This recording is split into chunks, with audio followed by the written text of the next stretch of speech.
Hello friends, എല്ലാവർക്കും നമസ്കാരം. ഇന്നത്തെ നമ്മളുടെ വീഡിയോയിൽ നമ്മുടെ പ്രതിരോധ മേഖലയുമായി ബന്ധപ്പെട്ട്, നമ്മുടെ സൈനിക പ്രതിരോധ മേഖലയുമായി ബന്ധപ്പെട്ട് വളരെ ഇമ്പോർട്ടൻ്റ് ആയിട്ടുള്ള, ഇന്ത്യയെ സംബന്ധിച്ച് വളരെയധികം കൺസേൺസ് അല്ലെങ്കിൽ ആശങ്കകൾ അല്ലെങ്കിൽ ഉണ്ടാക്കാൻ സാധ്യതയുള്ള ഒരു ടോപ്പിക്കിനെ കുറിച്ചാണ് നമ്മളുടെ ചർച്ച.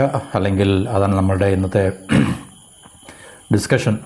അതായത് നമുക്കറിയാം, ചൈനയെ നമുക്ക് സൗത്ത് ഏഷ്യയിൽ ഉൾപ്പെടുത്താൻ സാധിക്കുമെങ്കിൽ സൗത്ത് ഏഷ്യൻ റീജിയനിൽ ആദ്യമായിട്ട് സ്റ്റെൽത്ത് എയർക്രാഫ്റ്റ് സ്വന്തമായി മാനുഫാക്ചർ ചെയ്ത് സ്വന്തമായി സ്റ്റെൽത്ത് എയർക്രാഫ്റ്റുള്ളൊരു സേനാ വിഭാഗം എന്ന് പറഞ്ഞാൽ ചൈനയ്ക്കാണ് ഇപ്പോൾ. അതായത് അവരുടെ J-20 എന്ന് പറയുന്ന ഇനീഷ്യൽ സ്റ്റേജിലുള്ള അവരുടെ സ്റ്റെൽത്ത് എയർക്രാഫ്റ്റ് അത് ഓൾറെഡി അവരുടെ സേനയിൽ ഇൻഡക്റ്റ് ചെയ്തിട്ടുണ്ട്. ഇപ്പോൾ അവരുടെ J-35 എന്ന് പറയുന്ന ഏറ്റവും അതിനേക്കാളും അഡ്വാൻസ്ഡ് ആയിട്ടുള്ള, അവരുടെ ക്ലെയിം അനുസരിച്ചിട്ട് അമേരിക്കയുടെ F-35 തന്നെ കിടപിടിക്കാൻ സാധിക്കുന്ന തരത്തിലുള്ളൊരു സ്റ്റെൽത്ത് എയർക്രാഫ്റ്റാണെന്ന് ചൈന ക്ലെയിം ചെയ്യുന്നുണ്ട്. പക്ഷേ മറ്റു പല അനലിസ്റ്റുകളും അതിനെ തീർച്ചയായിട്ടും അത്രത്തോളം ഒരു മെച്ചപ്പെട്ട ഒരു സംവിധാനമല്ല എന്ന രീതിയിലുള്ള അഭിപ്രായങ്ങൾ പറയുന്നുണ്ട്. ഓക്കെ, അപ്പോൾ നമ്മുടെ ഇവിടുത്തെ വിഷയം, നമുക്കറിയാം ഇന്ത്യ പാകിസ്ഥാൻ ഈ ബാലൻസ് ഓഫ് പവർ അല്ലെങ്കിൽ പവർ പാരിറ്റി, പവർ ഇക്വേഷൻ നമ്മൾ പലപ്പോഴും ചർച്ച ചെയ്യാറുണ്ട്. കൺവെൻഷനലായിട്ട് നമ്മൾ നോക്കുമ്പോൾ, കൺവെൻഷണൽ എന്ന് പറയുമ്പോൾ ന്യൂക്ലിയർ വെപ്പൺസ് അല്ലാത്ത സൈനികപരമായിട്ടുള്ള കഴിവുകൾ അല്ലെങ്കിൽ ശക്തിയെ നമ്മൾ നോക്കുമ്പോൾ എപ്പോഴും ഇന്ത്യക്കാണ്. കാരണം ഒരു അപ്പർ ഹാൻഡ് ഉള്ളത്, ഇന്ത്യക്ക് അപ്പർ ഹാൻഡ് ഉള്ളതെന്ന് പറഞ്ഞാൽ തീർച്ചയായിട്ടും നമ്മളുടെ സേന അവരെക്കാളും വളരെ വലുതാണ്. എല്ലാ രീതിയിലും വലിയ രാജ്യമായതുകൊണ്ടും തീർച്ചയായിട്ടും നമ്മളുടെ ഡിഫൻസ് ബഡ്ജറ്റ് വളരെ കൂടുതലാണ് പാകിസ്ഥാനേക്കാളിൽ. നമ്മളുടെ സൈന്യത്തിൻ്റെ ശക്തിയും ലോകത്തിൻ്റെ മിലിറ്ററി പവേഴ്സ് എടുത്ത് നോക്കുമ്പോൾ തീർച്ചയായിട്ടും നമ്മൾ പാകിസ്ഥാനേക്കാളിലൊക്കെ വളരെ മുൻപന്തിയിൽ നിൽക്കുന്ന രാജ്യമാണ്. പാകിസ്ഥാൻ നമ്മളെക്കാൾ കമ്പാരിറ്റീവ്ലി ചെറിയ രാജ്യമാണ്. എന്നാൽ തന്നെ നമ്മളോട് ശത്രുത വെച്ച് പുലർത്തുന്ന രാജ്യവും തീർച്ചയായിട്ടും നമ്മൾക്ക് ഏത് സമയവും ബുദ്ധിമുട്ട് ഉണ്ടാക്കുന്ന രീതിയിലുള്ള ആറ്റിറ്റ്യൂഡ് അല്ലെങ്കിൽ പെരുമാറ്റം പാകിസ്ഥാൻ്റെ ഭാഗത്തുനിന്ന് ഉണ്ടാകാൻ സാധ്യതയുള്ളതുകൊണ്ടും ഇന്ത്യ യുദ്ധം ചെയ്തിട്ടുള്ളത് പാകിസ്ഥാനാണ് ഏറ്റവും കൂടുതൽ എന്നുള്ളതുകൊണ്ട് തീർച്ചയായിട്ടും നമ്മൾ ഇന്ത്യ പാകിസ്ഥാൻ ഒരു കമ്പാരിസൺ അല്ലെങ്കിൽ ആ ഒരു എന്താണ് പറയുന്നത് പവർ ഇക്വേഷൻ നമ്മളെപ്പോഴും അതിനെക്കുറിച്ച് നമ്മൾ ചർച്ച ചെയ്യാറുണ്ട്, അല്ലെങ്കിൽ നമ്മളതിനെക്കുറിച്ച് സംസാരിക്കാറുണ്ട്. അപ്പോൾ ഇവിടെ നമുക്ക് ഒരു 90s വരെ ശരിക്കും പറഞ്ഞു കഴിഞ്ഞാൽ ഫ്രാങ്ക്ലി സ്പീക്കിംഗ് ഈ സൗത്ത് ഏഷ്യയിലെ, പ്രത്യേകിച്ച് ഇന്ത്യ പാകിസ്ഥാൻ എന്ന് പറയുന്ന രണ്ട് രാജ്യങ്ങൾക്കിടയിൽ ഏറ്റവും അഡ്വാൻസ്ഡ് ആയിട്ടുള്ള വെപ്പൺസ് എല്ലാം തന്നെ ആദ്യമായി അക്വയർ ചെയ്യുന്നത് പാകിസ്ഥാനായിരിക്കും. കാരണം നമുക്കറിയാം, പാകിസ്ഥാൻ എന്ന അമേരിക്കയുമായിട്ട് വളരെയധികം അടുത്ത ബന്ധം ഉള്ളതുകൊണ്ട് ഇന്ത്യയെ സംബന്ധിച്ച് ഇന്ത്യക്ക് സോവിയറ്റ് യൂണിയൻ, നമുക്കൊരു ടെക്നോളജിയുടെ കാര്യത്തിൽ അമേരിക്കയായിരുന്നു എപ്പോഴും മുൻപന്തിയിൽ. ഇപ്പോഴും ടെക്നോളജിയുടെ കാര്യത്തിൽ റഷ്യ മോശമൊന്നുമില്ല, കാരണം റഷ്യയുടെ വെപ്പൺസൊക്കെ തന്നെ വളരെ പവർഫുള്ളാണ്. എന്നിരുന്നാലും നമുക്ക് ഈ ഒരു ഡീപ്പറായിട്ടുള്ള, അല്ലെങ്കിൽ നമുക്കൊന്ന് ആധികാരികമായിട്ട് നമ്മൾ അതിനെ വിശകലനം ചെയ്യുമ്പോൾ തീർച്ചയായിട്ടും അമേരിക്കയ്ക്കാണ് ടെക്നോളജിക്കൽ സൂപ്രമസിയും അല്ലെങ്കിൽ ടെക്നോളജിക്കൽ അപ്പർ ഹാൻഡെല്ലാം ഉള്ളതെന്ന്. അപ്പോൾ നമുക്കറിയാം, ആ ഒരു കോൾഡ് വാർ ടൈമിലൊക്കെ തന്നെ ആ ഒരു ഇക്വേഷൻ അതുപോലെ തന്നെ നിലനിന്നിരുന്നു. സോവിയറ്റ് യൂണിയൻ വലിയ സംവിധാനമായിരുന്നു, അവർക്ക് തീർച്ചയായിട്ടും സൂപ്പർ പവർ എന്നുള്ള സ്റ്റാറ്റസ് ഉണ്ടായിരുന്നു. അവരുടെയും വളരെ മാരകമായിട്ടുള്ള ആയുധങ്ങളും അല്ലെങ്കിൽ അതുപോലുള്ള ടെക്നോളജിയൊക്കെ തന്നെ ഉണ്ടായിരുന്നെങ്കിൽ തന്നെയും തീർച്ചയായിട്ടും ഒരു കമ്പാരിറ്റീവ് സ്റ്റഡിയിൽ എപ്പോഴും അമേരിക്ക തന്നെയായിരുന്നു സൂപ്രമസി എന്നുള്ള കാര്യത്തിൽ നമുക്ക് സംശയങ്ങളൊന്നുമില്ല. അപ്പോൾ അതുകൊണ്ട് പാകിസ്ഥാൻ അവർക്ക് അന്ന് ആയുധങ്ങൾ കൊടുക്കുന്ന രാജ്യമായതുകൊണ്ട് അമേരിക്ക തീർച്ചയായിട്ടും ഇന്ത്യയെക്കാളും കൂടുതൽ മെച്ചപ്പെട്ട ആയുധങ്ങൾ, മെച്ചപ്പെട്ടതെന്നാൽ ടെക്നോളജിക്കലി സുപ്പീരിയർ ആയിട്ടുള്ള ഒരു ആയുധങ്ങൾ ഒക്കെ തന്നെ പാകിസ്ഥാന് ലഭിക്കുക എന്നുള്ളൊരു സാധ്യത ഒന്നുണ്ടായിരുന്നു. അപ്പോൾ ഒരു 90s വരെ തീർച്ചയായിട്ടും ആ ഒരു മിലിറ്ററി എഡ്ജ് നമ്മൾ നോക്കുമ്പോൾ, സൈസിലല്ല മിലിറ്ററി എഡ്ജ് നോക്കുമ്പോൾ പാകിസ്ഥാൻ തന്നെയായിരുന്നുള്ള കാര്യത്തിൽ സംശയങ്ങളൊന്നുമില്ല. അപ്പോൾ അതിനുശേഷം 90s ശേഷം തീർച്ചയായിട്ടും അമേരിക്കയും പാകിസ്ഥാനും തമ്മിലുള്ള, കാരണം കോൾഡ് വാർ കഴിഞ്ഞ് സോവിയറ്റ് യൂണിയൻ എന്ന് പറയുന്നത് ഡിസ്മാൻഡിൽ ചെയ്യപ്പെട്ടു. പിന്നെ പാകിസ്ഥാനെ പഴയതുപോലെ കോൾഡ് വാറിൽ പാകിസ്ഥാനെ ആവശ്യമുള്ളതുപോലെ തീർച്ചയായിട്ടും അമേരിക്കയ്ക്ക് അത്രയും ഒരു പക്ഷേ ആവശ്യം അല്ലെങ്കിൽ യൂസ് ചെയ്യേണ്ട ഒരു ആവശ്യം വന്നില്ല. അപ്പോൾ തീർച്ചയായിട്ടും പാകിസ്ഥാനും അമേരിക്കയും തമ്മിലുള്ള ഈ സ്ട്രാറ്റജിക് റിലേഷനിലൊക്കെ തന്നെ ഒത്തിരി വ്യത്യാസങ്ങളുണ്ടായി. പാകിസ്ഥാന് അമേരിക്കയിൽ നിന്നും ആയുധങ്ങൾ പഴയപോലെ കിട്ടുന്ന ഒരു സെനറിയോ ഒക്കെ ചേഞ്ച് ചെയ്തു. അപ്പോൾ അത് കഴിഞ്ഞ് പാകിസ്ഥാൻ ഒത്തിരി പറഞ്ഞ കാര്യങ്ങളിലൊക്കെ പുറകോട്ട് പോവുകയും ഇന്ത്യയും അമേരിക്കയും തമ്മിലുള്ള ബന്ധങ്ങൾ സ്റ്റാർട്ട് ചെയ്യുകയും അത് പതുക്കെ മുന്നോട്ട് പോവുകയും പിന്നീട് ആ വന്നൊരു ഗ്യാപ്പ് അല്ലെങ്കിൽ അവിടെ വന്നൊരു വാക്വം പാകിസ്ഥാൻ്റെ കാര്യത്തിൽ അത് ചൈനയാണ് ഫില്ല് ചെയ്യാൻ തുടങ്ങിയത്. അങ്ങനെയാണ് ചൈനയും പാകിസ്ഥാനും തമ്മിൽ, പണ്ട് മുതലേ ചൈനയും പാകിസ്ഥാനും തമ്മിൽ റിലേഷൻസ് ഉണ്ടായിരുന്നു, മിലിറ്ററി റിലേഷൻസും അല്ലെങ്കിൽ സ്ട്രാറ്റജിക് റിലേഷൻസും ഒക്കെ ഉണ്ടായിരുന്നു. പക്ഷേ നമ്മളിപ്പോൾ കാണുന്ന തരത്തിലുള്ള വളരെ ആധികാരികമായിട്ടുള്ള ഡീപ്പായിട്ടുള്ളൊരു റിലേഷൻ എന്ന് പറഞ്ഞാൽ ഇപ്പോൾ പാകിസ്ഥാൻ 80% കൂടുതൽ ആയുധങ്ങൾ ചൈനയുടെയാണെന്ന് നമ്മൾ പറയുന്ന ഇപ്പോഴത്തെ ഒരു കണ്ടീഷൻ നമ്മൾ വെച്ച് നോക്കുമ്പോൾ അന്ന് അങ്ങനെയല്ലായിരുന്നു. അന്ന് ഒരുപക്ഷേ ഏറ്റവും കൂടുതൽ ആയുധങ്ങൾ നൽകുന്ന ഒരു രാജ്യം അമേരിക്ക ആയിരുന്നായിരിക്കാം. കാരണം തീർച്ചയായിട്ടും അമേരിക്കയ്ക്ക് അന്ന് പാകിസ്ഥാനെ അതുപോലെ ആവശ്യമുണ്ടായിരുന്നു എന്നുള്ളൊരു കാലഘട്ടമായിരുന്നു. ഇപ്പോൾ ചൈനയാണ് പാകിസ്ഥാന് കൂടുതൽ ആയുധങ്ങൾ നൽകുന്ന രാജ്യം. ഏകദേശം പാകിസ്ഥാൻ്റെ ആർമറിലുള്ള 80% ആയുധങ്ങൾ ചൈനയിൽ നിന്നുള്ള ആയുധങ്ങളാണ്. അതിനുശേഷം അവർ ടർക്കി, നെതർലൻഡ്സ് ഇതുപോലുള്ള രാജ്യങ്ങളെയൊക്കെ ഡിപ്പെൻഡ് ചെയ്യുന്നുണ്ട്. പിന്നെ അവരുടെ ഓൾഡ് വെപ്പൺസൊക്കെ തന്നെ മിറാഷ് അല്ലെങ്കിൽ അതുപോലുള്ള ഫൈറ്റർ എയർക്രാഫ്റ്റൊക്കെ തന്നെ ഇപ്പോഴും അവർ യൂസ് ചെയ്യുന്നുണ്ട്, ഫ്രാൻസിൻ്റെയൊക്കെ തന്നെ.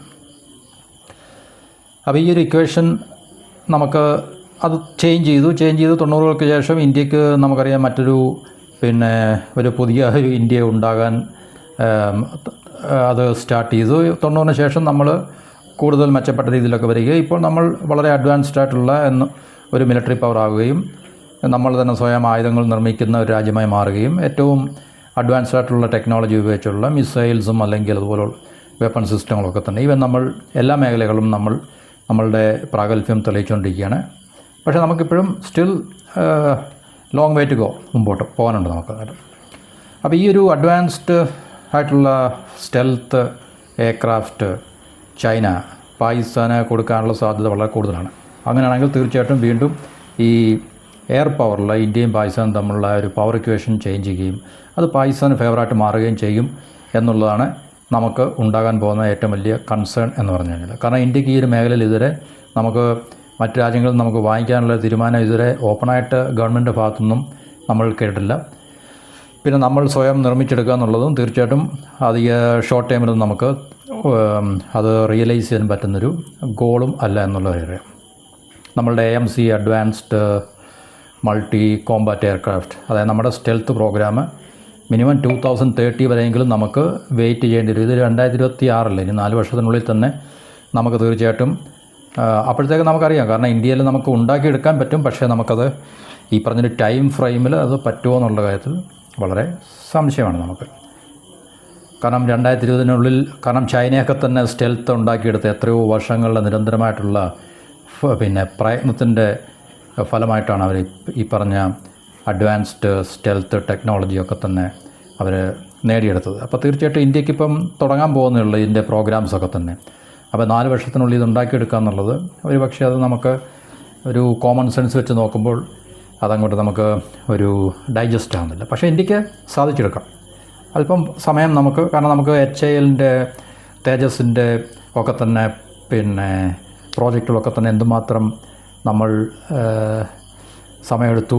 ഇപ്പോഴും അത് നമുക്കൊരു പൂർണ്ണമായി എന്നൊരു രീതിയിലൊക്കെ നമുക്കതിനെ കൊണ്ടെത്തിക്കാൻ സാധിച്ചിട്ടില്ല. ഇപ്പോഴും ആ ഒരു പ്രോസസ്സിൽ കൂടെ കാരണം അതൊക്കെ നമുക്ക്, കാരണം നമ്മൾ പൂർണ്ണമായിട്ടും എല്ലാ രാജ്യങ്ങളും എങ്ങനെയാണ് മറ്റു രാജ്യങ്ങളൊക്കെ തന്നെ സപ്ലൈ ചെയിൻ, ഇപ്പോൾ എൻജിൻ അമേരിക്കയൊക്കെ തന്നെ നമുക്ക് ഡിപ്പെൻഡ് ചെയ്യേണ്ടതുണ്ട്. അങ്ങനെയുള്ള ഒത്തിരി ടൈം ഡിലേയ്സും അല്ലെങ്കിൽ അതുപോലുള്ള പ്രശ്നങ്ങളൊക്കെ നമ്മൾ നേരിടുന്നുണ്ട്.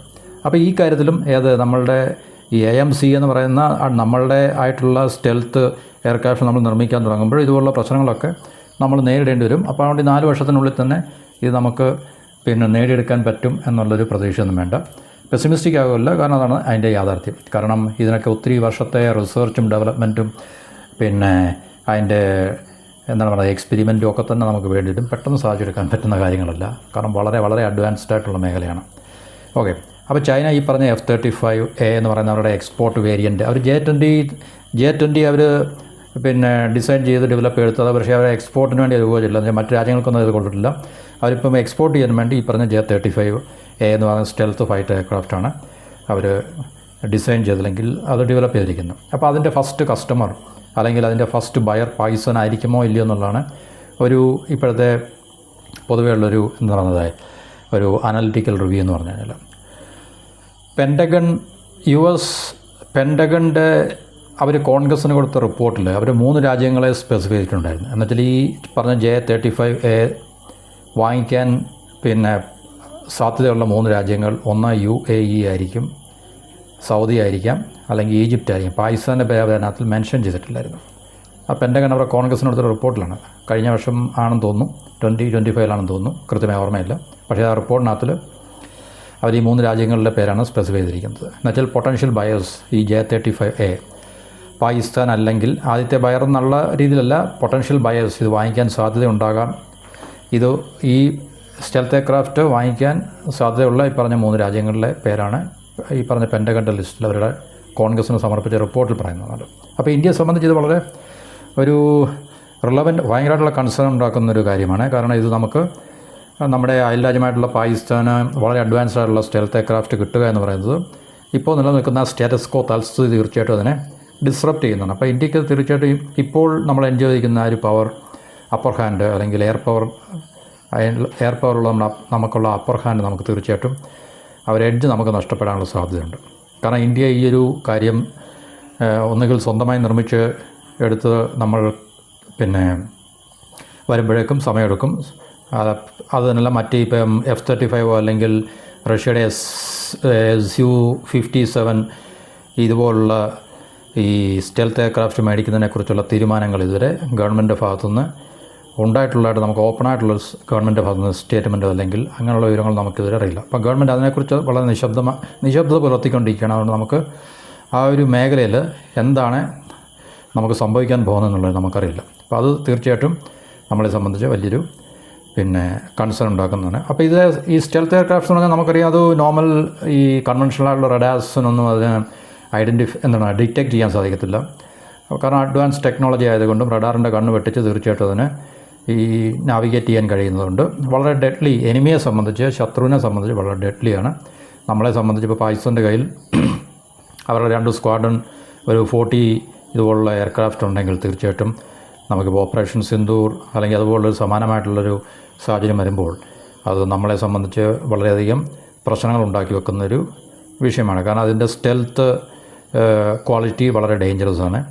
സ്റ്റെൽത്ത് നല്ല അവരുടെ ഈ റഡാറിനെ ഇവേഡ് ചെയ്യാൻ സാധിക്കുന്ന രീതിയിലുള്ള ഡിസൈനാണ്.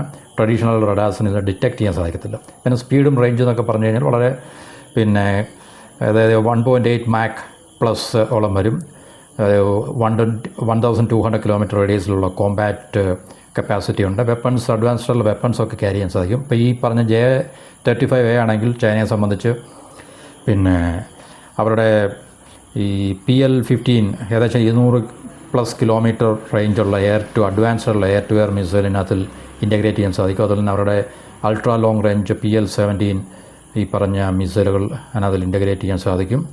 അതുപോലെ തന്നെ മറ്റ് അഡ്വാൻസ്ഡ് ആയിട്ടുള്ള ഇലക്ട്രോണിക് സംവിധാനങ്ങളൊക്കെ തന്നെ ഉൾപ്പെടുന്നതായതുകൊണ്ട് ഇത് ഇല്ലാത്ത രാജ്യം എന്ന രീതിയിൽ നമ്മൾ ഫേസ് ചെയ്യുന്ന വലിയൊരു ത്രെട്ടാണ് പാകിസ്ഥാൻ. ഇത് അക്വയർ ചെയ്യും എന്നുള്ള കാര്യത്തിൽ സംശയമൊന്നുമില്ല, എന്നുള്ള കാര്യത്തിൽ മാത്രമേ ഉള്ളൂ നമുക്ക്. ഏതായാലും നമ്മൾ ഈ പറഞ്ഞ സ്റ്റെൽത്ത് എയർക്രാഫ്റ്റ് നമ്മുടെ ഫ്ലീറ്റിലേക്ക് ആഡ് ചെയ്യുന്നതിന് മുമ്പ് തന്നെ പാകിസ്ഥാൻ ഇത് ആഡ് ചെയ്യുകയാണെങ്കിൽ തീർച്ചയായിട്ടും ഇന്ത്യക്ക് പക്ഷേ ഇന്ത്യ അങ്ങനൊരു ഈ ലോജിക്കലായിട്ടുള്ള ഡിസിഷനിലേക്ക് ഇന്ത്യ പോകുമെന്ന് നമുക്ക് തോന്നുന്നില്ലല്ലേ. കാരണം ഇതൊന്നും നമ്മളുടെ മുകളിലുള്ള ഭരണ സംവിധാനത്തിന് അറിയാൻ വയ്യാത്ത കാര്യങ്ങളൊന്നുമില്ല. പക്ഷേ ഇത് വളരെ സീക്രട്ടീവായിട്ടുള്ളൊരു ഡിസിഷൻ എന്ന രീതിയിലായിരിക്കും അവരൊരു പക്ഷേ അതിൻ്റെ പിന്നാമ്പുറങ്ങളിൽ ചിലപ്പോൾ കാര്യങ്ങൾ നീക്കുപോക്ക് ഉണ്ടാകുന്നുണ്ടായിരിക്കും, നമുക്കറിയത്തില്ല അതിനെക്കുറിച്ച്. അപ്പോൾ ഈ പറഞ്ഞ ചൈന J-35A അവർ ഓൾറെഡി അത് ഡെവലപ്പ് ചെയ്ത് കഴിഞ്ഞു. അപ്പോൾ അത് അതിൻ്റെ ഇതൊരു എക്സ്പോർട്ട് വേർഷനാണ്. കാരണം J-20 അവർ എക്സ്പോർട്ട് ചെയ്യാൻ വേണ്ടി ഉണ്ടാക്കിയല്ല, അവരുടെ സേനയ്ക്ക് വേണ്ടി മാത്രം ഉണ്ടാക്കിയാണ്. ഈ പറഞ്ഞ J-35AE എന്ന് പറയുന്നത് ഒരു കംപ്ലീറ്റ് പ്രോഡക്റ്റ് ഇതൊരു റെഡിമെയ്ഡ് പ്രോഡക്റ്റാണ് എക്സ്പോർട്ടിന് വേണ്ടിയുള്ള. അത് തീർച്ചയായിട്ടും ഒരുപക്ഷെ പാകിസ്ഥാൻ അതുപോലുള്ള രാജ്യങ്ങൾ ആയിരിക്കാം അതിൻ്റെ യൂസേഴ്സ് എന്ന് പറയുന്നത്. കാരണം ചൈന ഈ പറയുന്ന രീതിയിൽ അവരുടെ ഈ വെപ്പൺസൊന്നും വളരെയധികം ഉപയോഗിക്കുന്ന രാജ്യങ്ങളൊന്നും ഈ ലോകത്തില്ല. കാരണം അവർ വെപ്പൺ എക്സ്പോർട്ടേഴ്സാണ്, ഇല്ലെന്ന് പറയുന്നില്ല. ലോകത്തിലെ ടോപ്പ് 10 ഉള്ളൊരു വെപ്പൺ അല്ലെങ്കിൽ ആംസ് എക്സ്പോർട്ടിങ് കൺട്രിയാണ് ചൈന. പക്ഷേ എന്നാലും അമേരിക്ക, റഷ്യ അല്ലെങ്കിൽ അതുള്ള വെസ്റ്റേൺ കൺട്രീസൊക്കെ, ഈവൻ ഇസ്രായേലും തീർച്ചയായിട്ടും നമുക്കറിയാം ഇതുപോലുള്ള ഫൈറ്റ് എയർക്രാഫ്റ്റോ അല്ലെങ്കിൽ സ്റ്റെൽത്ത് എയർക്രാഫ്റ്റോ ഒന്നും അവർ നിർമ്മിക്കുന്നില്ല. അവർ മറ്റു പല അഡ്വാൻസ്ഡ് ആയിട്ടുള്ള ഇപ്പം മിസൈല്, ഡ്രോൺസ് അല്ലെങ്കിൽ മറ്റ് ഇലക്ട്രോണിക് എയർ ഡിഫൻസ് സിസ്റ്റംസ് അങ്ങനെയുള്ള വെപ്പൺസ് അല്ലെങ്കിൽ ആംസ് ഒക്കെ തന്നെയാണ് ഇസ്രായേലിൻ്റെ ഭാഗത്തു നിന്നുള്ളത്. ഇപ്പം വെപ്പൺസ് ഈ അഡ്വാൻസ്ഡ് ആയിട്ടുള്ള ഇപ്പം ഈ ഫൈറ്റർ എയർക്രാഫ്റ്റ് അല്ലെങ്കിൽ അതുപോലുള്ള കാര്യങ്ങളൊക്കെ തന്നെ ഈ France, Germany, France, Britain, America, പിന്നെ റഷ്യ, സ്വീഡൻ, ഇതുപോലുള്ള രാജ്യങ്ങളൊക്കെയാണ്. പിന്നെ ചൈന, പിന്നെ ഇന്ത്യ, പാകിസ്ഥാൻ ഒക്കെ നിർമ്മിക്കുന്നു പറഞ്ഞാൽ അവർ ജോയിൻ്റ് ആയിട്ടുള്ള ഓപ്പറേഷൻ മാത്രമാണ്. ശരിക്കും പറഞ്ഞു കഴിഞ്ഞാൽ പാകിസ്ഥാനും ചൈനയും തമ്മിലുള്ള ജോയിൻ്റ് ഓപ്പറേഷനിലാണ്. പാകിസ്ഥാൻ അവിടെ മാനുഫാക്ചറിങ് ബേസ് ഉണ്ടെന്ന് മാത്രമേ ഉള്ളൂ, ബാക്കിയുള്ള കാര്യങ്ങളൊന്നുമില്ല. പിന്നെ അല്ലറ ചില്ലറ അതിൻ്റെ ചില പാർട്സോ അല്ലെങ്കിൽ കമ്പോണൻസോ ഒക്കെ പാകിസ്ഥാനിൽ അതിൻ്റെ മാനുഫാക്ചറിങ് ഉണ്ടായിരിക്കും. പക്ഷേ പ്രധാനപ്പെട്ട ഏറ്റവും ക്രൂഷ്യലായിട്ടുള്ള അതിൻ്റെ ഇലക്ട്രോണിക് സംവിധാനങ്ങളും എൻജിൻസും ഒക്കെ തന്നെ ഈ പറഞ്ഞ മറ്റ് രാജ്യങ്ങളിലൊക്കെ തന്നെ നിർമ്മിക്കുന്നതായിരിക്കും. അതുപോലെ ടർക്കിയും ഈ ഒരു മേഖലയിൽ വളരെ അഡ്വാൻസ്ഡ് ആയിട്ടുള്ള ഒരു രാജ്യമാണ്. അപ്പം ഈ പറഞ്ഞ രാജ്യങ്ങളൊക്കെ തന്നെയുള്ളൂ ഫൈറ്റർ എയർക്രാഫ്റ്റ്സ് അല്ലെങ്കിൽ അതേ ലെവലിൽ പിന്നെ കപ്പാസിറ്റി റീച്ച് ചെയ്ത രാജ്യങ്ങൾ എന്നൊക്കെ പറഞ്ഞിട്ടുണ്ട്. ബാക്കിയുള്ള രാജ്യങ്ങളൊക്കെ തന്നെ മറ്റു പല വെപ്പൺസ് സിസ്റ്റംസൊക്കെ തന്നെ ഉണ്ടാക്കിയെടുക്കുവാൻ അല്ലെങ്കിൽ അതിൽ പിന്നെ വ്യാപൃതരായിരിക്കുന്ന രാജ്യങ്ങളൊക്കെ തന്നെയാണ്. അപ്പോൾ ഈ പറഞ്ഞ ഈ J-35 പിന്നെ ഒരു പാക്കേജ് പാകിസ്ഥാനെ സംബന്ധിച്ച് വളരെ ഇമ്പോർട്ടൻ്റ് ആണ്. കാരണം അവരിത് തീർച്ചയായിട്ടും അക്വയർ ചെയ്യാൻ വേണ്ടി ഓൾറെഡി അവരുടെ അതിനുള്ള എന്താണ് പറയുന്നത് ആ പ്രോസസ്സൊക്കെ, കാരണം പാകിസ്ഥാൻ്റെ എയർഫോഴ്സിൻ്റെ പൈലറ്റ്സ് ചൈനയിലൊക്കെ ഓൾറെഡി ഇതിൻ്റെ കൺവേർഷൻ ട്രെയിനിങ്ങിന് വേണ്ടിയൊക്കെ പോയിട്ടുണ്ട്. അപ്പോൾ ഈ കൺവേർഷൻ ട്രെയിനിങ് പോയിട്ടുണ്ടെന്ന് പറഞ്ഞു കഴിഞ്ഞാൽ തീർച്ചയായിട്ടും നമുക്കറിയാം, ഇപ്പം ഈ റഫേലുമായി ബന്ധപ്പെട്ട് അല്ലെങ്കിൽ നമ്മൾ പുതിയ വെപ്പൺ സിസ്റ്റം മേടിക്കുമ്പോൾ ഇപ്പോൾ F-35 നമ്മൾ മേടിക്കാതിരിക്കട്ടെ, അപ്പോൾ തീർച്ചയായിട്ടും ഇന്ത്യൻ സേനയിലൊക്കെ പുതിയൊരു വെപ്പൺ സിസ്റ്റം ആയതുകൊണ്ട് തീർച്ചയായിട്ടും നമ്മളെ പൈലറ്റ്സിനൊക്കെ തീർച്ചയായിട്ടും അമേരിക്കയിൽ പോയിട്ട് ഇതിൻ്റെ ഈ സിസ്റ്റത്തെക്കുറിച്ച് കൂടുതൽ അറിയുകയും അത് കൈകാര്യം ചെയ്യാനുള്ള എന്താണ് ഫ്ലൈയിങ് എക്സ്പീരിയൻസ് ഒക്കെ നമുക്ക് അവിടെ പോയിട്ട് അവരുടെ ട്രെയിനിങ്ങിനും ഒക്കെ തന്നെ നമുക്ക് പങ്കെടുക്കേണ്ടതായിട്ട് വരും. കാരണം നമുക്കിപ്പം ഇവിടെ നമ്മൾ ഒരു പ്ലെയിൻ ഫ്ലൈ ചെയ്യുന്നുണ്ട് എന്ന് പറയുന്നൊരു പൈലറ്റിന് തീർച്ചയായിട്ടും ഒരു എൻറ്റയർലി വ്യത്യസ്തമായിട്ടുള്ള പുതിയ ഒരു വെപ്പൺ സിസ്റ്റം എന്ന് പറയുന്ന ഈ ഒരു F-35 നമ്മളിതുവരെ ഉപയോഗിക്കാത്ത, അത് ഉപയോഗിക്കാൻ പ്രാഗൽഭ്യം ഉണ്ടാകണമെന്ന് നിർബന്ധമില്ലെന്ന് മാത്രമല്ല, അത് അങ്ങനെ നമുക്ക് ഫ്ലൈ ചെയ്യാനും സാധിക്കത്തില്ല. അപ്പോൾ തീർച്ചയായിട്ടും അതിനകത്ത് നമുക്ക് ട്രെയിനിങ് ഉണ്ടാകണം. ട്രെയിനിങ് ലഭിച്ചാൽ മാത്രമേ നമുക്ക് തീർച്ചയായിട്ടും ഏത് രാജ്യത്തെ സേനയ്ക്ക് അത് ഉപയോഗിക്കാൻ സാധിക്കത്തുള്ളൂ എന്നുള്ളതാണ് നമ്മൾ മനസ്സിലാക്കാൻ സാധിക്കുന്നത്. അപ്പോൾ അതിൻ്റെ അടിസ്ഥാനത്തിൽ പാകിസ്ഥാൻ്റെ പൈലറ്റ്സ് ഇപ്പോൾ ശരിക്കും പറഞ്ഞു കഴിഞ്ഞാൽ ഈ ഒരു പിന്നെ സിസ്റ്റം ഈ ഫ്ലൈ ചെയ്യാൻ വേണ്ടി അവർ ട്രെയിനിങ്ങിൽ ഏർപ്പെട്ടിട്ടുണ്ട് അല്ലെങ്കിൽ ഏർപ്പെടുന്നുണ്ട് എന്നാണ് നമുക്ക് റിപ്പോർട്ടിൽ നിന്ന് നമുക്ക് മനസ്സിലാക്കാൻ സാധിക്കുന്നത്. അപ്പോൾ ഈ പറഞ്ഞ പാകിസ്ഥാനെ സംബന്ധിച്ച് അവരിത് അക്വയർ ചെയ്യും എന്നുള്ള കാര്യത്തിൽ സംശയങ്ങളൊന്നുമില്ല. ഇനി അവരെ സംബന്ധിച്ച് ഇതിനകത്തുള്ളൊരു സ്ട്രാറ്റജിക്കായിട്ടുള്ള സിഗ്നിഫിക്കൻസ് എന്താണെന്ന് ചോദിച്ചു കഴിഞ്ഞാൽ, ഈ 5th ജനറേഷൻ ഒരു സ്റ്റെൽത്ത് എയർക്രാഫ്റ്റിൻ്റെ ഒരു ഒരു സ്ക്വാഡ്രൺ, ഫ്ലീറ്റ് നേവിക്കാണല്ലോ, എയർഫോഴ്സിനാകുമ്പോൾ സ്ക്വാഡ്രണ്. അങ്ങനെ ഒരു സ്ക്വാഡ്രൺ, 1-2 സ്ക്വാഡ്രണെ നമുക്ക് അഫോർഡ് ചെയ്യാൻ പറ്റത്തുള്ളൂ. ഇപ്പോൾ ഇന്ത്യക്കായാലും ശരി, ഇന്ത്യയിലും റഷ്യയിൽ നിന്നോ അല്ലെങ്കിൽ ഈവൻ അമേരിക്കയിൽ നിന്നോ F-35 നമ്മൾ വാങ്ങിക്കുകയാണെങ്കിൽ തന്നെയും ഒരു മാക്സിമം 30 to 40 യൂണിറ്റ്സ് മാത്രമേ നമ്മൾ വാങ്ങിക്കത്തുള്ളൂ. എന്തായാലും തീർച്ചയായിട്ടും ഒരു 2 സ്ക്വാഡ്രണെങ്കിലും ഫില്ല് ചെയ്യാൻ കഴിയുന്ന രീതിയിൽ ഉള്ള നമ്പേഴ്സ് മാത്രമേ നമ്മൾ വാങ്ങിക്കത്തുള്ളൂ. പാകിസ്ഥാനും തീർച്ചയായിട്ടും അതിനുള്ളൊരു പ്രിപ്പറേഷനാണ്. ഈ മാക്സിമം 40 എയർക്രാഫ്റ്റ്, ഈ സ്റ്റെൽത്ത് എയർക്രാഫ്റ്റ് വാങ്ങിക്കുക എന്നുള്ളതാണ് അവരുടെയും പ്ലാൻ. എന്നുവെച്ചാൽ ഒരു 2 സ്ക്വാഡ്രൺ എന്ന് പറയുന്ന ഒരു കപ്പാസിറ്റി ഫില്ല് ചെയ്യാൻ വേണ്ടി. അപ്പോൾ അതുകൊണ്ട് തീർച്ചയായിട്ടും പാകിസ്ഥാനെ സംബന്ധിച്ച് ഈ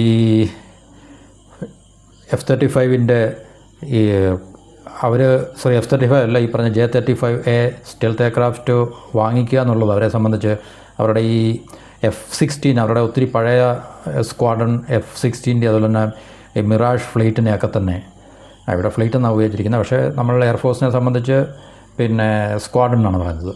ഫ്ലീറ്റ് നമ്മൾ നേവൽ ഷിപ്സിൻ്റെ ഫ്ലീറ്റായിട്ടാണ് നമ്മൾ പറയുന്നത്. ഓക്കെ, അപ്പോൾ ഈ പറഞ്ഞ പഴയ F-16 അതുപോലെ തന്നെ മിറാഷിൻ്റെ ഒക്കെ തന്നെ ഈ അവരുടെ പഴയ ഈ ഫൈറ്റർ എയർക്രാഫ്റ്റിനെയൊക്കെ റീപ്ലേസ് ചെയ്യുക എന്നുള്ളത് അവരെ സംബന്ധിച്ചിപ്പോൾ വളരെ ആവശ്യമായിട്ട് അങ്ങനെ അവരെത്തി നിൽക്കുന്നൊരു ഒരു ടൈമാണ്. അപ്പോൾ അവർക്ക് തീർച്ചയായിട്ടും ഇത് റീപ്ലേസ് ചെയ്യുക എന്നുള്ളത്, കാരണം ഓൾഡ് മോഡൽ അല്ലെങ്കിൽ ഓൾഡ് ടെക്നോളജി, അല്ലെങ്കിൽ ഇപ്പോൾ F-16 എന്നൊക്കെ നമ്മൾ പറഞ്ഞ് കേൾക്കുവാണെങ്കിൽ തന്നെയും പാകിസ്ഥാൻ ഒരു പക്ഷേ അത് മേടിച്ചിട്ട് 10-40 ഒക്കെ വർഷങ്ങളായിക്കണം, അല്ലെങ്കിൽ അതൊക്കെയുള്ള വർഷങ്ങളൊക്കെ ആയിക്കണം. അപ്പോൾ അവർക്കത് തീർച്ചയായും റീപ്ലേസ് ചെയ്യേണ്ടതായിട്ടുണ്ട്. അപ്പോൾ ഈ റീപ്ലേസ് ചെയ്യുക എന്ന് പറഞ്ഞു കഴിഞ്ഞാൽ തീർച്ചയായിട്ടും ഇതുപോലെ പുതിയ അഡ്വാൻസ്ഡ് ആയിട്ടുള്ള ഈ പറഞ്ഞ ഈ വെപ്പൺ സിസ്റ്റം വാങ്ങിക്കുക എന്നുള്ളതും വളരെ, കാരണം നമുക്കറിയാം ഇനി അമേരിക്കയിൽ നിന്ന് അവർക്ക് ഇതുപോലുള്ള ഈ അഡ്വാൻസ്ഡ് ഈ ഫൈറ്റർ എയർക്രാഫ്റ്റ്സ് ഒന്നും കിട്ടാനുള്ള സാധ്യതയില്ല. അപ്പോൾ ചൈനയിൽ നിന്ന് മാത്രമേ അവർക്കത് കിട്ടാനുള്ള സാധ്യതയുള്ളൂ. പിന്നെയുള്ള ടർക്കിയാണ് അവർക്ക് നെക്സ്റ്റ് ഇമ്മീഡിയറ്റ് ആയിട്ടുള്ള അവരുടെ എന്താണ് പറയുന്നത് ഷോപ്പിംഗ് സെൻറ്റർ എന്ന് പറഞ്ഞു കഴിഞ്ഞാൽ. പക്ഷേ അത് ടർക്കി അവർക്ക് ആയുധങ്ങൾ കൊടുക്കുന്നുണ്ട്. പക്ഷേ ഈ പറഞ്ഞ ഇതുപോലുള്ള ഫൈറ്റർ എയർക്രാഫ്റ്റ് അല്ലെങ്കിൽ അതുപോലുള്ള കാര്യങ്ങളൊന്നും വിൽപ്പന നടത്താൻ പരുവത്തിലുള്ള ഒരു എന്താ പറയുക ട്രാൻസാക്ഷൻ ഒന്നും ഇതുവരെ ടർക്കിയും പാകിസ്ഥാനും തമ്മിലായിട്ടില്ല. ഡ്രോണുകളൊക്കെ കൊടുക്കുന്നുണ്ട്, അല്ലെങ്കിൽ മറ്റ് മിസൈലുകൾ അതുപോലുള്ള വെടിയുണ്ടകൾ തോക്കുകൾ കൊടുക്കുന്നുണ്ടായിരിക്കും. അപ്പോൾ ചൈനയിൽ നിന്നായിരിക്കും അവർക്കിത് കിട്ടാനുള്ള സാധ്യത എന്നാണ് നമുക്ക് മനസ്സിലാക്കാൻ സാധിക്കുന്നത്. അങ്ങനെ പാകിസ്ഥാൻ ഇത് ലഭിക്കുകയാണെങ്കിൽ എന്നുള്ള ചോദ്യമില്ല, ഈഫ് എന്നുള്ളൊരു ചോദ്യമില്ല. ഈഫ് എന്നല്ല നമ്മൾ പറയുന്നത്, അത് ലഭിക്കും. പക്ഷേ അത് എപ്പോഴാണെന്നുള്ളത് നമുക്കറിയില്ല. ഈ വർഷം തന്നെ ഉണ്ടാകുമോ എന്ന് നമുക്കറിയില്ല. കാരണം 2025 മുതലേ ഇതിനെക്കുറിച്ചുള്ള വളരെ എന്താണ് പറയുന്നത് വളരെ ഈ ആക്റ്റീവായിട്ടുള്ള ഒരു ചർച്ചകൾ നടക്കുന്നുണ്ട്. പാകിസ്ഥാനും അവർ ഓൾറെഡി ഒരു ട്രെയിനിങ്ങിൽ എൻഗേജ്ഡ് ആയി കഴിഞ്ഞു പാകിസ്ഥാൻ്റെ പൈലറ്റ്സാണ്. അപ്പോൾ തീർച്ചയായിട്ടും ഈ ഒരു വെപ്പൺ സിസ്റ്റം അല്ലെങ്കിൽ പ്ലാറ്റ്ഫോം ചൈന പാകിസ്ഥാന് കൊടുക്കും എന്നുള്ള കാര്യത്തിൽ സംശയമില്ല. അങ്ങനെ കൊടുത്തു കഴിഞ്ഞാൽ അത് റീജിയണൽ ബാലൻസ് ഇപ്പോൾ നിലനിൽക്കുന്ന സ്റ്റേറ്റസ് കോ നമ്മൾ പറഞ്ഞിട്ടുണ്ടേ ആ ഒരു തൽസ്ഥിതിയെ തീർച്ചയായിട്ടും ഡിസ്റപ്റ്റ് ചെയ്യും. കാരണം ഇപ്പോൾ ഇന്ത്യക്ക് ഉള്ള ഒരു ടെക്നോളജിക്കൽ എഡ്ജ് അല്ലെങ്കിൽ ആ ഒരു എയർ പവർ സുപ്പീരിയോറിറ്റി നമുക്ക് നഷ്ടപ്പെടുകയും പാകിസ്ഥാന് ഈ ടെക്നോളജിക്കൽ എഡ്ജ് ഉണ്ടാക്കി കൊടുക്കുകയും ചെയ്യും. ഇത് എപ്പോഴെല്ലാം പാകിസ്ഥാൻ ലഭിച്ചിട്ടുണ്ടോ അന്നേരമെല്ലാം അവർ മിസ്അഡ്വഞ്ചറിന് ഇന്ത്യക്കെതിരെ മുതിർന്നിട്ടുണ്ടെന്നുള്ളതാണ് നമുക്ക് ഹിസ്റ്ററികൾ മനസ്സിലാക്കാൻ സാധിക്കുന്നത്. എന്നുവെച്ചാൽ അഡ്വാൻസ് വെപ്പൺസ് കിട്ടുമ്പം പാകിസ്ഥാൻ വൈകും, എന്നാൽ അവനെ ഒന്ന് ചൊറിഞ്ഞേക്കാം എന്നുള്ള രീതിയിൽ തീർച്ചയായിട്ടും ഇന്ത്യയെ പ്രൊവോക്ക് ചെയ്യാനുള്ള സാധ്യത നമുക്ക് തള്ളിക്കളയാൻ പറ്റത്തില്ല. കാരണം ഇതെന്ന് പറഞ്ഞു കഴിഞ്ഞാൽ ഈ നമുക്ക് S-400 പോലുള്ള അഡ്വാൻസ്ഡ് എയർ ഡിഫൻസ് സിസ്റ്റംസ് എല്ലാം ഉള്ളത് കൊണ്ട് തീർച്ചയായിട്ടും നമുക്ക് ഇതുപോലുള്ള സ്റ്റെൽത്തിനെ ഡിറ്റക്റ്റ് ചെയ്യാൻ കഴിയുമായിരിക്കും എന്നാണ് പറയുന്നത്. പക്ഷേ ട്രഡീഷണൽ ആയിട്ടുള്ള റഡാർ സംവിധാനങ്ങളിൽ ഇത് നമുക്ക് ഡിറ്റക്റ്റ് ചെയ്യാൻ സാധിക്കത്തില്ല. ഡിറ്റക്റ്റ് ചെയ്യാൻ കഴിഞ്ഞില്ലെങ്കിൽ നമുക്ക് തീർച്ചയായിട്ടും ഇങ്ങനൊരു പ്ലെയിൻ നമ്മളെ അറ്റാക്ക് ചെയ്യാൻ വരുന്നതായിട്ട് ഒരു പ്ലെയിനായിട്ട് അറിയത്തില്ല വരുന്നുള്ളൂ. അറ്റാക്ക് ചെയ്യാൻ വരുന്നതായിട്ട് നമുക്കറിയത്തില്ല. അവർ വന്ന് സുന്ദരമായിട്ട് അവരുടെ ജോലി ചെയ്തിട്ട് തിരിച്ചു പോകും എന്നുള്ളതാണ് നമുക്കിനകത്തിൽ നമുക്കുണ്ടാകാൻ പോകുന്ന ഒരു വലിയ ഹെഡേക്ക് അല്ലെങ്കിൽ കൺസേൺ എന്ന് പറഞ്ഞു കഴിഞ്ഞാൽ. അപ്പോൾ ഇതിനകത്ത് നമുക്ക് തീർച്ചയായിട്ടും ഈ രാജ്യങ്ങൾ എങ്ങനെയാണ് ഈ പവർ ബാലൻസ് മെയിൻറ്റെയിൻ ചെയ്യുന്നത് അല്ലെങ്കിൽ ഈ പവർ ഇക്വേഷൻസ് അവർ മെയിൻറ്റെയിൻ ചെയ്യുന്നത് ചോദിച്ചു കഴിഞ്ഞാൽ, അത് ഒരു രാജ്യം ഒരു വെപ്പൺ സിസ്റ്റം അക്വയർ ചെയ്യുമ്പോൾ ഒന്നുകിൽ അതിനോടൊപ്പം നിൽക്കുന്ന അല്ലെങ്കിൽ അതിനേക്കാളിൽ സുപ്പീരിയർ ആയിട്ടുള്ള വെപ്പൺ സിസ്റ്റം മറുഭാഗത്തുള്ള ഇപ്പം ഈ രണ്ട് ധ്രുവങ്ങളിൽ നിൽക്കുന്ന രാജ്യങ്ങൾ ഇന്ത്യ പാകിസ്ഥാൻ അല്ലെങ്കിൽ ഇന്ത്യ ചൈന അല്ലെങ്കിൽ അമേരിക്ക റഷ്യ എന്നൊക്കെ നമ്മൾ പറയുന്ന ഈ ഇരു ധ്രുവങ്ങൾ ഇറാൻ ഇസ്രായേൽ രണ്ട് ധ്രുവങ്ങളിൽ ഈ രണ്ട് ചേരികളിലായിട്ട് നിൽക്കുന്ന രാജ്യങ്ങൾ തീർച്ചയായിട്ടും ചെയ്യുന്ന കാര്യങ്ങൾ ഇതാണ്. അപ്പോൾ അവർക്ക് പറ്റത്തില്ലെങ്കിൽ അവർ ഈ പറഞ്ഞ അവർക്ക് ബന്ധമുള്ള ഏറ്റവും വലിയൊരു പവർഫുള്ളായിട്ടുള്ള രാജ്യത്തെ ഇപ്പം ഈ പാകിസ്ഥാൻ ചൈനയിൽ നിന്ന് അല്ലെങ്കിൽ ഇന്ത്യ റഷ്യയിൽ നിന്ന് അല്ലെങ്കിൽ ഇന്ത്യ അമേരിക്കയിൽ നിന്ന് പറയുന്ന പോലെ അപ്പോൾ നമുക്ക് സ്വന്തമായിട്ട് ഇല്ല എങ്കിൽ തീർച്ചയായിട്ടും ഈ പറഞ്ഞ പവർഫുള്ളായിട്ടുള്ള നമ്മുടെ അലയൻസിലുള്ള രാജ്യത്തെ നമ്മൾ ഡിപ്പെൻഡ് ചെയ്ത് ഈ പറഞ്ഞ വെപ്പൺ സിസ്റ്റം അവരാണ് ശരിക്കും പറഞ്ഞാൽ ഈ പവർഫുൾ നേഷൻസാണ് ശരിക്കും പറഞ്ഞാൽ ഈ പവർ ബാലൻസ് അവർ മെയിൻറ്റെയിൻ ചെയ്യുന്നത്. കാരണം അത് അവർക്ക് വേണ്ടി അത് ഹിസ്റ്റോറിക്കലായിട്ട് നമ്മൾ നോക്കിക്കഴിഞ്ഞാൽ അങ്ങനെ തന്നെയാണ്.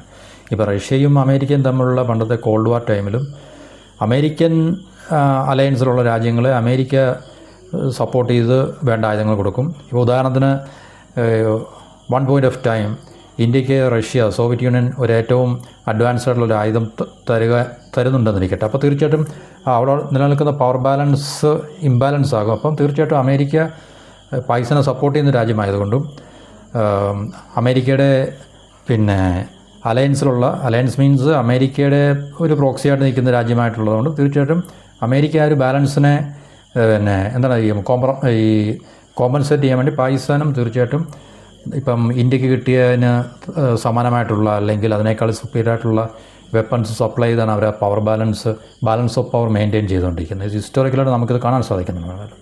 അപ്പോൾ തീർച്ചയായിട്ടും പാകിസ്ഥാൻ ഇത് അക്വയർ ചെയ്ത് കഴിഞ്ഞാൽ ഇന്ത്യക്ക് കയ്യും കെട്ടി നോക്കി നിൽക്കാൻ സാധിക്കത്തില്ല. കാരണം ഇന്ത്യക്ക് ഇമ്മീഡിയറ്റ് ആയിട്ട് ഒന്നുകിൽ റഷ്യയുടെ Su-57 അല്ലെങ്കിൽ അമേരിക്കയുടെ F-35 ഒക്കെ തന്നെ നമുക്ക് വാങ്ങിക്കുക എന്നുള്ളത് മറ്റൊരു ഓപ്ഷനില്ല. കാരണം നമ്മൾ സ്വന്തമായി ഉണ്ടാക്കി വരുമ്പോഴത്തേക്ക് അതിന് കാലതാമസം ഒത്തിരി ടൈം എടുക്കും. അപ്പോഴത്തേക്ക് പാകിസ്ഥാൻ തീർച്ചയായിട്ടും നമ്മളെക്കാളിലൊക്കെ ഈ പറഞ്ഞ ടെക്നോളജിക്കലി അഡ്വാൻസ്ഡ് ആയിട്ടുള്ളൊരു എയർഫോഴ്സായി മാറും.